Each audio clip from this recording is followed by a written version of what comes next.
What's going on, guys? You're seeing our pretty faces for the first time.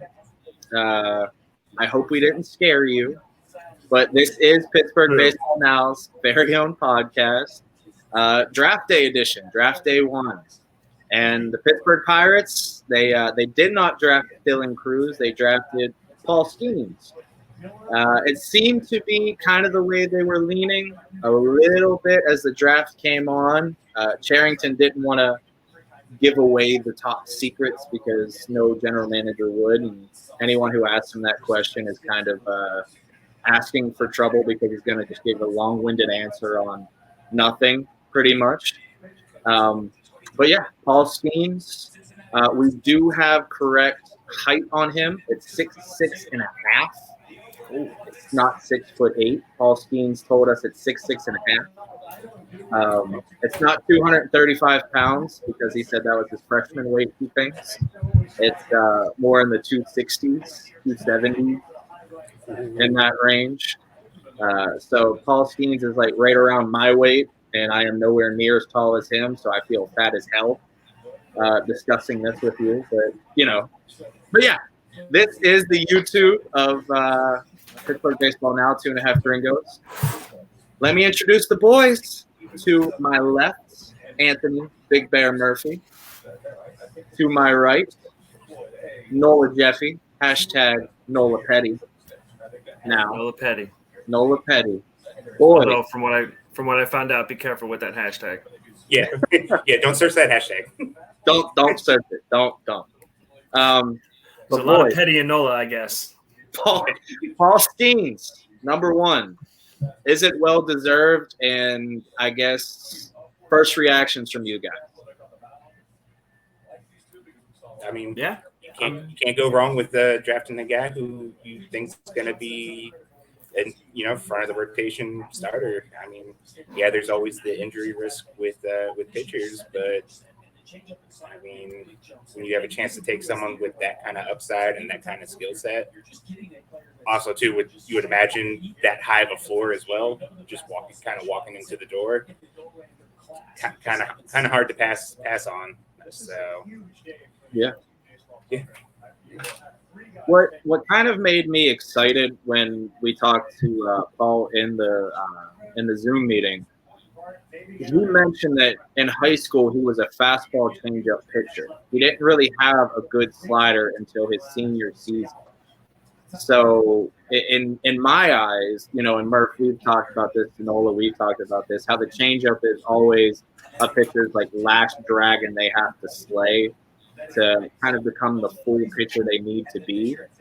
And Skeens said he was comfortable with his changeup to begin with in high school because apparently his high school coach didn't allow sliders. He wanted changeups. And Skeens credited his high school coach for that and kind of developing a changeup that early and having a great feel for it. I forget who asked it in the Zoom meeting, but apparently Skeens has a changeup where it's kind of like a split grip in a way. And he showed his hands, and his fingers, guys, were like super far apart. And it scared the hell out of me. It looked like an amphibian. It scared the hell out of me. But yeah, what's going on? But he, like I said in my tweet, he's ready. He's a very well-spoken young man. He's very intelligent. He's always looking to get better and learn new things. And Ben Charrington even mentioned how, he has good breaking stuff as it is. I think he has 2, maybe 3 forms of his slider. Skeens did clarify he doesn't have a gyro slider. It's more of his curveball. It's kind of how his hands just the grip, and it kind of turned into a curveball. But the fact that he's willing to learn new pitches, learn how to improve his pitches, and things of that sort is very encouraging. But Nola, you haven't given your reaction yet, man. So what are you feeling with the Skeens pick? I know you were kind of trepidatious a little bit here because we talked about this in the group chat. But are you happy? Yeah, I'm happy. I mean, I guess really even from the get-go for when I was watching the games locally, the LSU games, I mean, just from the first game, it was just evident that he was on another level than everybody else. And just nobody could touch him. And it was just hilarious at points watching him. Just he'd be pumping 98, 99, 100, and then be sitting on that, and then he would just flip up a 87, 88 mile an hour slider that they just had no opportunity of touching. And I do think the whole change-up information, I know one of the aspects a lot of times is there's the fact that he says he's comfortable with it, but also a lot of times it's just pitchers have fear throwing it. They don't have the confidence in throwing it yet. And it sounds like, I mean, just the way we've all seen him, the way he carries himself as it is, on top of the fact that he does already have confidence in it, sounds like it's something he's going to be utilizing probably often. Yeah, and just looking at the transcript here from the team, the biggest question that people have brought up on Twitter was, should the Pirates just put him in the major leagues, get it over with, do it now, skip the minor leagues, things of that sort? He got asked that question, and here's what Skeens had to say. He said, "To be honest, I've gotten asked that question a couple times over the past few weeks, and I don't know. I know stuff-wise, I look at models, and I can look at other people's stuff. In a vacuum, people are telling me my stuff plays in the big leagues. I also know that. I also know that I've watched the game for so long and always felt so distant in a sense, just because I've been a fan and sitting in the stands and watching all those guys compete. And now I don't know exactly what to expect because it's so close. To an extent, it's my decision on when I get to the big leagues based on how I do and how I win. It's also someone else's decision to pull me out. I think I'm close. I don't know exactly how close, but I'm going to do everything in my power to get there as soon as possible."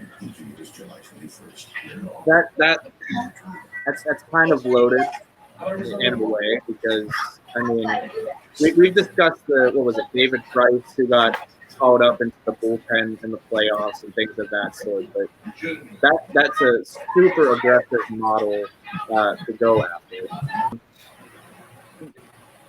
It's a super aggressive model, basically, is what I'm trying to say here. And I doubt the Pirates would even be close to doing that. But I don't think Double-A right off the bat is out of the question if the Pirates do indeed decide to use him in 2023. And I know Ben Cherington kind of alluded to that during the Zoom meeting today, discussing that Skeens is trying to ramp up to pitch again in 2023. And Murph, I know you said that's a little unwise in a way, and I kind of wanted you to elaborate.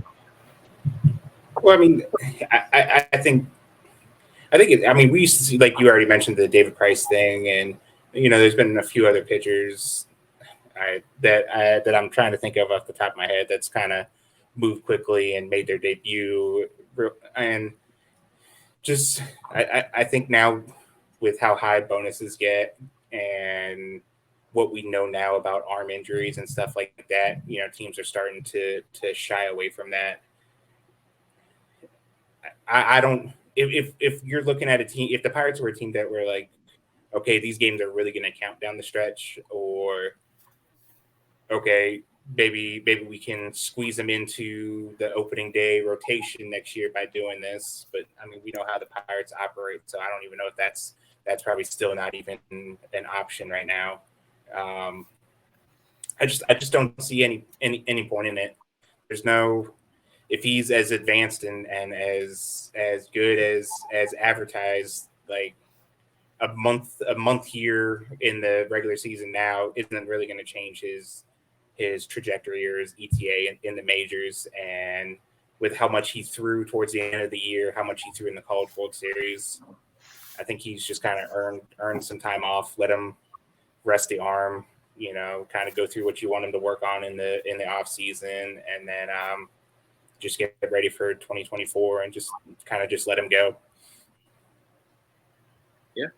Nola, I will say, yeah. as long as he pitches in Richmond, I'm cool. I don't care how quick he moves up through the minors. Just let me That's see not him for one time in selfish Richmond. reasons, right? That's not for selfish reasons, right? No, not at all. That's yeah. Nola, you have anything to add on that? The potential of Skeens pitching in the majors? I mean, I'd be super surprised. I'd be real surprised because, I mean, I don't know if it's one of those things where they would do some sort of like September, get your feet wet type of deal. Maybe.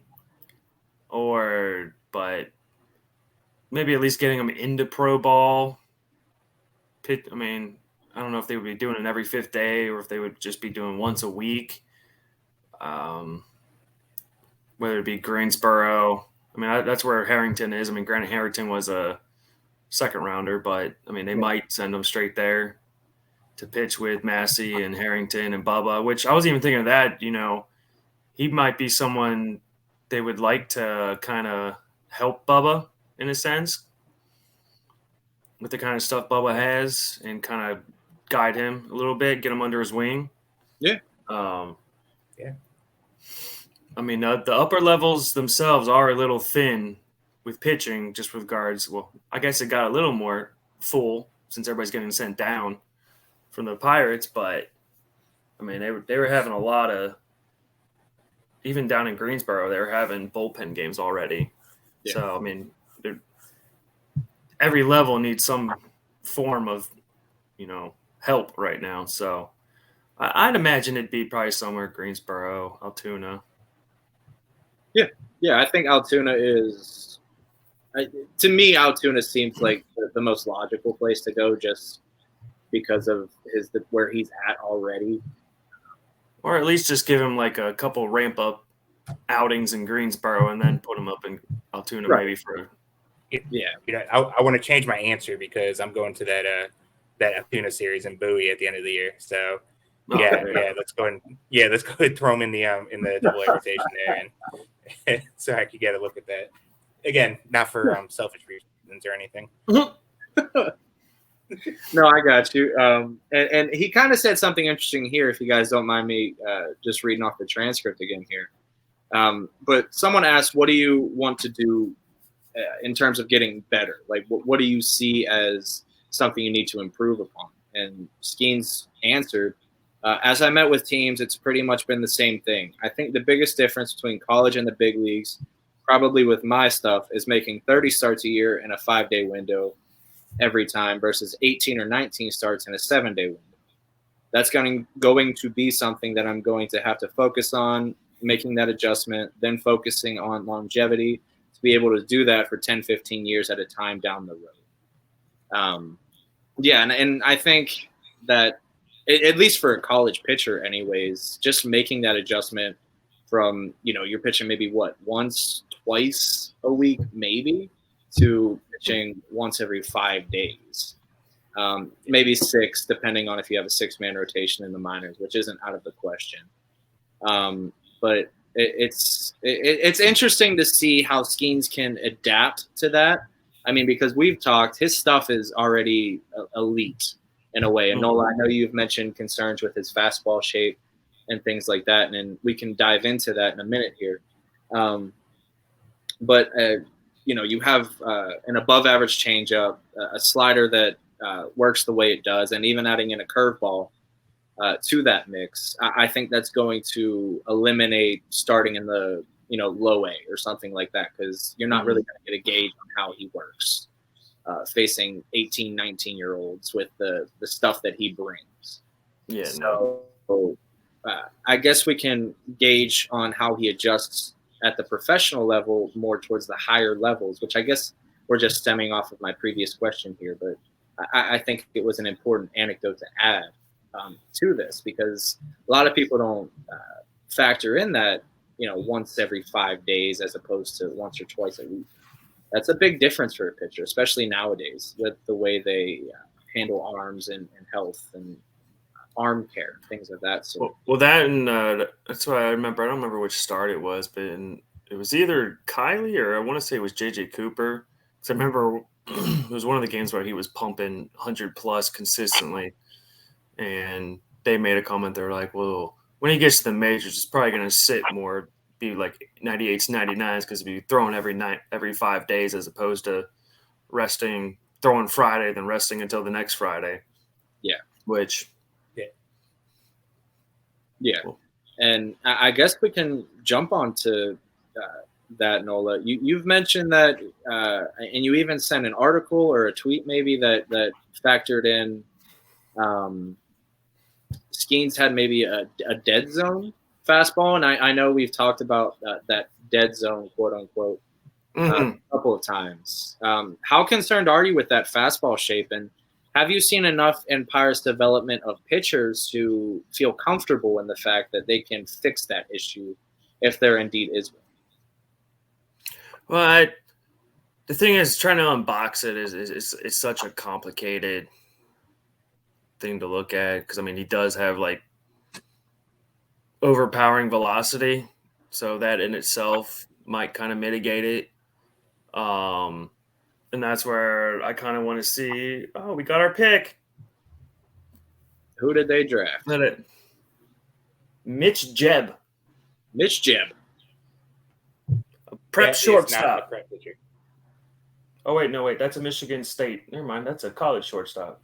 Shortstop from Michigan State. Yeah. Well, shortstop. But to continue. Contact, no power guy. Hell yeah. Right up our alley. But 2.0. So interesting pick. But continue. Yeah. It's one of those things where the velocity could help mitigate it. I mean, he's been said to have plus control, which would mitigate a lot. I mean, if you're going to put a fastball wherever you want, when you want, that kind of plays a lot too. Because when you look at where some of my concerns kind of began rising was with, you look at some of the starters we have in the majors, Oviedo, Ortiz, you got guys that have high 90s, have touched 100 dead zone fastballs, which is, although I think I actually have seen two different iterations of it, but essentially it's when a pitcher's induced vertical break is near equal to their horizontal break. Mm-hmm. And I think his is like an 18-inch induced vertical break, which that itself is elite, because I think it's like 18 and a half and over is considered elite. But then he has like a 18-inch horizontal break. So being that those numbers are equivalent, it's considered a ball that falls in the dead zone. So what concerns me is the fact that we have like an Oviedo, Ortiz that have similar dead zone fastballs, and they're getting hit to shit. And the Pirates so far haven't really been able to counter that. And I know people have been bringing up, well, look what they did to Keller. And that's one of the things I was talking, I think I made a tweet about it yesterday, is, well, they didn't actually fix Keller's fastball. What they did is he had expanded his repertoire. He went from being a fastball slider pitcher to now he's fastball, sinker, slider, curve, cutter. And then he has a changeup he throws 5% of the time. So, and he doesn't throw any of them and more than 25% of it. So he's a 5-6 pitch pitcher every game. But the thing is with Skeens is, I mean, he's a big body, plus control, plus fastball, plus slider, this potential plus changeup. The more tools you have, I mean, you can work around it. Yeah, and that's kind of, where I hope you were going with that, because Cherington said he's willing to learn newer things, newer pitches. I would assume he alluded to that sort of thing. So, I mean, if Skeens is willing to adapt, because I'm sure he'll get hit hard at some point in the minors if they start him there. And I mean, I'll say one of my bigger worries is that he actually, because his fastball's been comped to Hunter Green, and Hunter Green is electric, but he hasn't exactly been dominating. Yeah. Granted, he does play in Great American Ballpark, but I wouldn't call him an ace. I can confirm I traded for Hunter Green in the show. He is not very good at PNC Park either. Also, I just want to say I'm very pissed off right now because the Reds got Stefano. Yeah. That's bullshit. Yeah, I saw that. One pick after the Pirates, too. That's all right. I have to imagine this is I have a feeling I have to imagine this kid that they have something lined up at the next pick, and this is just to save a little bit. Yeah. I mean, with the I forget who came out with it, but what was it? 9.25 they were saying for the Skeens? Yeah. So if that's true, then they're saving $500K. So it's probably easier to use that at pick. What is it, 72 that they have? Yeah. Yeah. So it's probably easier to use that money at 72. So maybe I'd imagine they're going to save some with who they took here. I mean, Pipeline had Jeb at what 40? What's say 46? Baseball America has them at 62. So 7 short of a great number. Hit tool. Yeah, Baseball America has them at 55 hit tool, but below average arm and power. Hell yeah. So. Wait, let's see here. 185-pound left-handed hitter. I mean, he's a lefty. My boy is a stick. I'm good with the lefties. Hopefully he brings the stick. Hopefully. Although maybe was it light arm but good 50 field. Yeah. So. I mean, he's a top 100 guy. It looks like, but like I still have to imagine. Yeah, they'll save some money with this pick. It may not be a lot, but be a possibility. Yeah, they've probably freed up for. I'd assume a prep arm at 72, just for Murph's heart, so he can be happy. Well, I mean, they didn't take Michael Kennedy to the 5th round last year. So it was like the 4th or 5th round. Yeah. Yeah. So they could wait a little bit on it, but for my sanity, I'd prefer just to get it over with. Let's just take Cam Johnson, and we'll call it a night. Yeah. All right. So let's discuss this giveaway in the middle of this show. We are having a giveaway. Nola, why don't you tell the good people that are listening and watching now the prize for the first official stream. So I guess for the people that were paying attention this past weekend from noon Saturday to noon Sunday, or 1 p.m. to 1 p.m. for those Eastern folk, I asked what jersey people would prefer. I would go after between J.P. Massey and Bubba Chandler. It was a resounding 70 to 30 of 40 votes for Bubba Chandler. Which actually, this will be the reveal for you guys too. But what I have here, let's see, let's get that right there. Oh, look at that. Really nice. I actually like. So we got a Bubba Chandler, and we got a JP Massey. Someone double bought. Yeah, well, like I said, I don't think the social team did a very good job publicizing it. Because I even kind of just randomly stumbled on it. I was like, oh, they're doing an auction. Oh, cool. And I put in a couple bids, and I was like, surely people are going to keep bidding on this. And by the time it was like 10 minutes till it closed, I was like, oh, I guess I got both. But so we are giving away an autographed Bubba Chandler jersey. Yes, we are. Yes, we are. So, and what we're going to need people to do is subscribe this video, our first video, and then we want you to share this video, give with your thoughts on day one of the draft, along with the hashtag Skeens Stash. Skeens Stash. The two S's. Yeah. SKENESSTACHE. And I will admit, Skeens mustache, it's on point with Spencer Strider's, people. Yeah. And Skeens mentioned that Spencer Strider was one of the pitchers that he tries to emulate, and he is getting there with that mustache, I must say. Yeah. So, and then I guess for next week's episode, we'll do the drawing. Yep. And we will do the drawing. And you have to provide proof that you subscribed.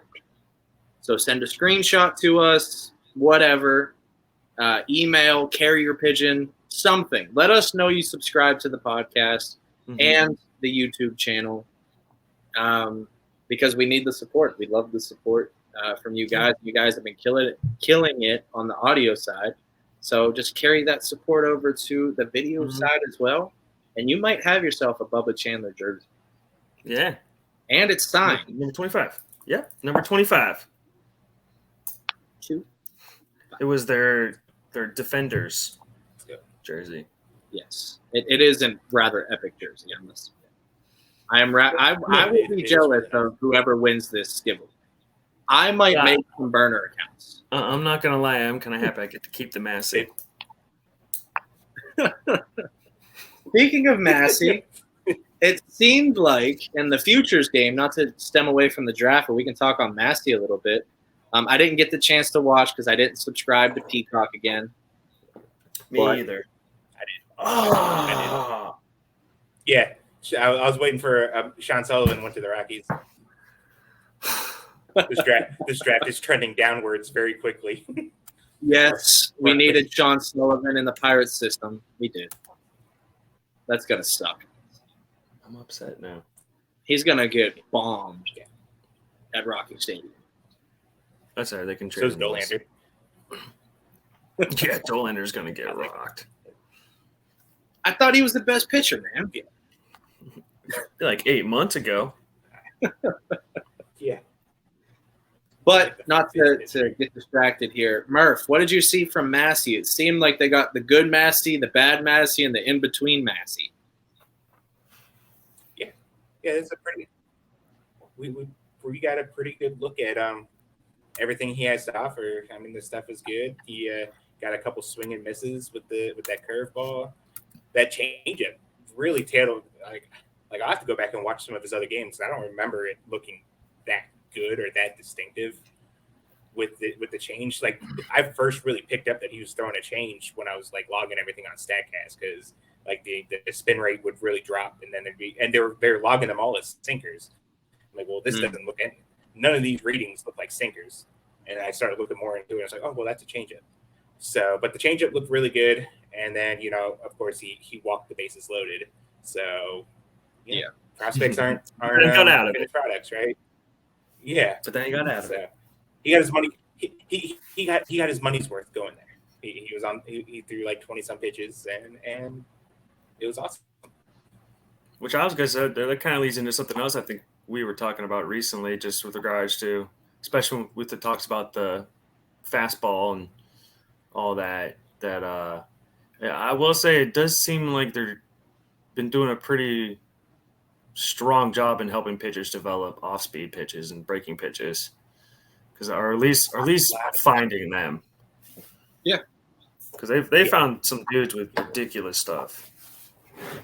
Yeah, I mean, I think I wrote about that last year, because the Bradenton staff had like 2 or 3 people with like Bradenton staff last year. They had like 2 or 3 people with like plus looking off-speed stuff. They had like Chen and Jimenez and someone else was putting up like really good metrics with their off-speed stuff. So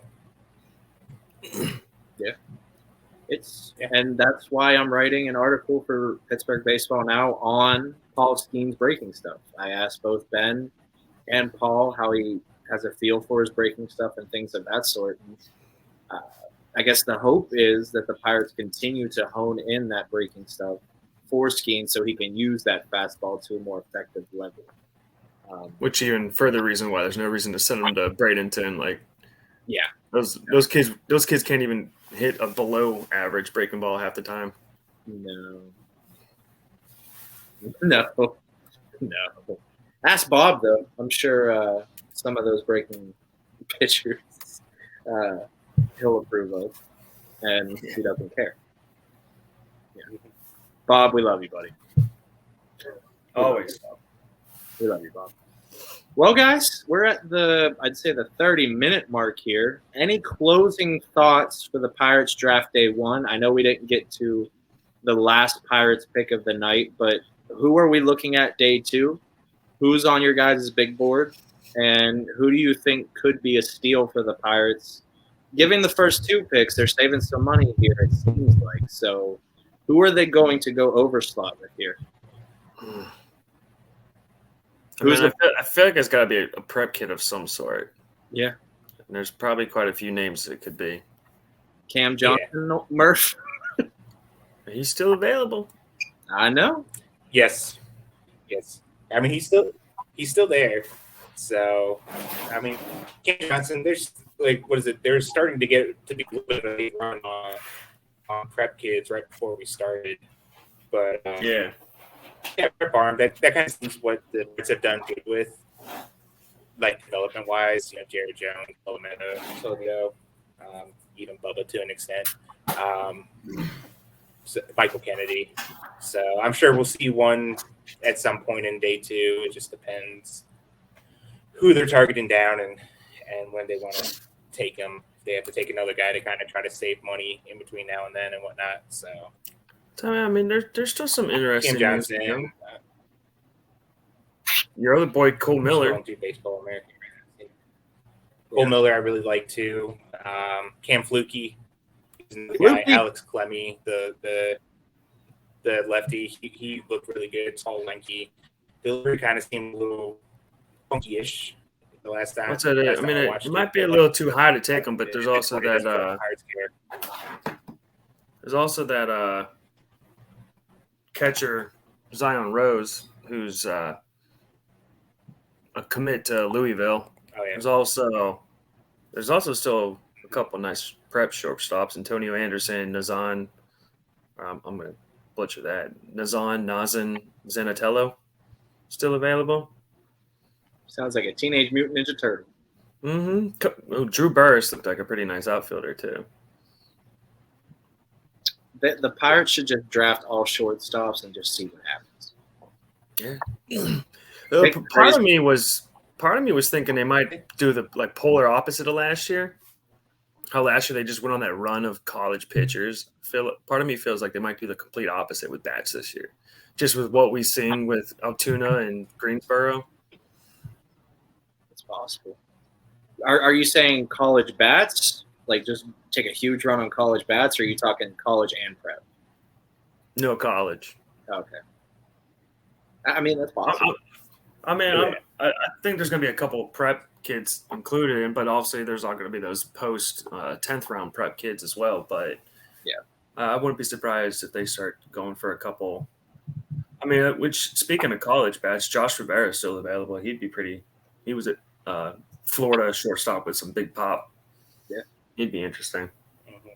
Was I the only one surprised to see Teal drop that far?